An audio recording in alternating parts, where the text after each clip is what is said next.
ஓய்வூதியம், ஊதிய திருத்தம் ஆகியவற்றை வலியுறுத்தி தமிழ்நாடு சத்துணவு மற்றும் அங்கன்வாடி சங்கங்களின் கூட்டமைப்பினர் நெற்றியில் நாமிட்டு ஆர்ப்பாட்டம்.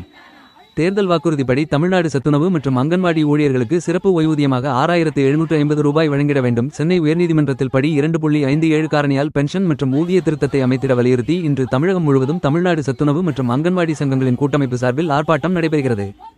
அதன் ஒரு பகுதியாக கோவை மாவட்ட ஆட்சியர் அலுவலகம் அருகில் கோவை மாவட்டத்தை சார்ந்த ஓய்வு பெற்றவர்கள் உட்பட சத்துணவு மற்றும் அங்கன்வாடி ஊழியர்கள் சுமார் 50க்கும் மேற்பட்டோர் நெற்றியில் நாமமிட்டு ஆர்ப்பாட்டம் மேற்கொண்டனர். ஆர்ப்பாட்டத்தில் ஈடுபட்டவர்கள் தமிழக அரசை கண்டித்தும் அவர்களது கோரிக்கைகளை தமிழக அரசு உடனடியாக நிறைவேற்ற வலியுறுத்தியும் முழக்கங்களை எழுப்பினர். பல ஆண்டுகளாக 2000 ரூபாய் மட்டுமே ஓய்வூதியமாக வழங்கப்பட்டு வருவதாகவும் இது தற்போதைய பொருளாதாரத்திற்கு போதவில்லை என்றும் எனவே தமிழக அரசு தேர்தலுக்குள் எங்களை அழைத்து பேச வேண்டும் என வலியுறுத்தினர்.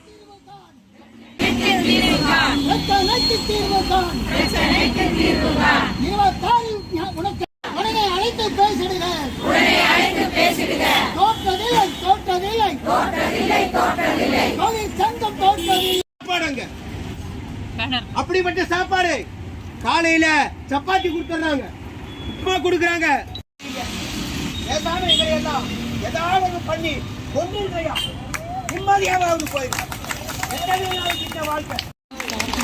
ஒண்ணே சொல்றேன், எங்களுடைய பன்னீருக்கு யார் ஆளானாலும் நிம்மதியாவே இருக்க மாட்டீங்க. சாப்பாடு இருக்கு, சாம்பார் இருக்கு, இட்லி இருக்கு, இத்தனைக்கு செலவு கணக்கு கூட்டி பாருங்க.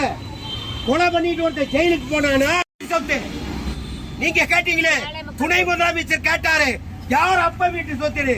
இன்னைக்கு நாங்க கேக்குறோம், அந்த அமைச்சருக்கு கொடுத்தீங்களே யார் அப்பா வீட்டு சொத்து.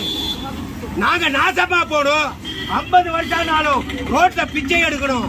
நீங்க மட்டும் வரலாறை அரசு ஊழியர்களும் தத்துவ ஊழியர்களும் செஞ்சுக்கோம், மறந்துட முடியாது. 1.5 லட்சம் அரசு ஊழியர்களை வீட்டுக்கு அனுப்புனாங்க. ஜெயிலில் இருந்து வீட்டுக்கு கூட அவர் போக மாட்டார், நேரா வந்து அமைச்சரா பதவி ஏற்றுவார். அவருக்கு எங்க